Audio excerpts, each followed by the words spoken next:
Assalamualaikum warahmatullahi wabarakatuh.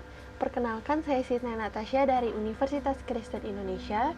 Pada kesempatan kali ini saya akan menyampaikan materi tentang sistem pernafasan. Ada dua materi pokok yang akan saya bahas di sini. Yang pertama adalah sistem respirasi dan yang kedua adalah gangguan pada fungsi sistem respirasi.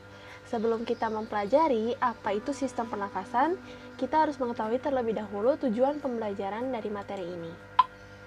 Tujuan pembelajaran dari materi ini adalah mengetahui adanya kaitan antara organ sistem respirasi dengan bioprosesnya, serta gangguan fungsi yang dapat terjadi pada sistem respirasi manusia.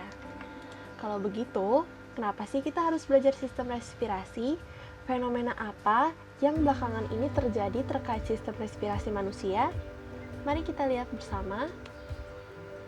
Seperti yang kita ketahui, dunia kita sedang dihantui oleh COVID-19.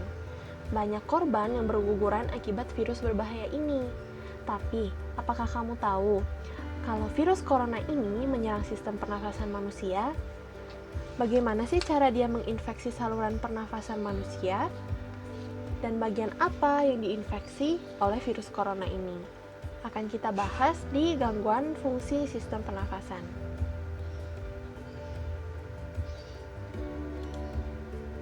Sekarang kita mengetahui dulu apa itu sistem respirasi. Sudah terpampang gambar anatomi dari sistem respirasi. Sebelum kita mendalami anatomi ini, kita harus mengetahui dulu apa itu arti dari bernafas dan tujuan kita bernafas apa. Jadi, tujuan bernafas itu adalah suatu proses mulai dari pengambilan oksigen, pengeluaran karbon dioksida, hingga penggunaan energi di dalam tubuh. Nah, tujuannya apa? Tujuannya adalah untuk memperoleh energi. Jadi, oksigen di sini adalah makanan bagi sel tubuh kita. Jadi, pada saat kita menarik nafas, kemudian kita menahan nafas kita, tubuh kita akan melemah karena sel-sel tubuh kita tidak mendapatkan energi yang cukup dari oksigen. Sementara itu, karbon dioksida akan dilepaskan dari sel-sel tubuh kita pada saat kita menghembuskan nafas. Dapat kita lihat di sini, jadi oksigen akan masuk melalui lubang hidung, menuju rongga hidung, kemudian turun sampai faring, kemudian dari faring ke trakea, kemudian dari trakea ke laring.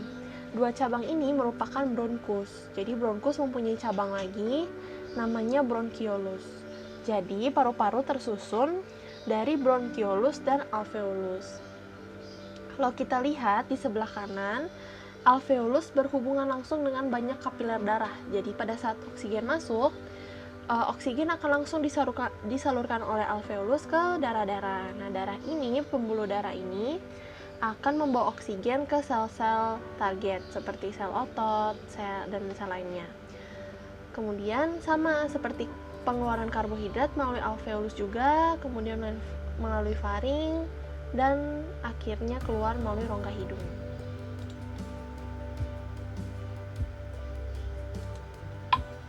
Sekarang kita ke gangguan pada sistem respirasi. Seperti yang tadi kita sudah bahas, coronavirus disease atau COVID-19, kenapa corona ini berbahaya untuk kita dan kenapa selalu dikaitkan dengan sistem pernafasan kita. Jadi, saat virus ini berkembang di dalam tubuh, mereka tuh mulai menginfeksi sel-sel di sekitarnya.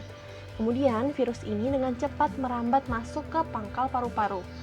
Kemudian hingga masuk ke paru-paru. Proses ini dapat merusak jaringan paru-paru, membuat jaringan ini membengkak, sehingga sulit bagi paru-paru untuk memasok oksigen dan menyalurkan karbon dioksida keluar dari tubuh. Nah, pembekakan pada jaringan paru-paru ini akan menyebabkan paru-paru terisi dengan cairan, nanah, dan sel-sel paru-paru yang mati. Hal inilah yang membuat pasien kesulitan bernafas dan pada akhirnya kehabisan nafas. Terima kasih atas perhatiannya. Sekian dari materi respirasi. Selamat belajar.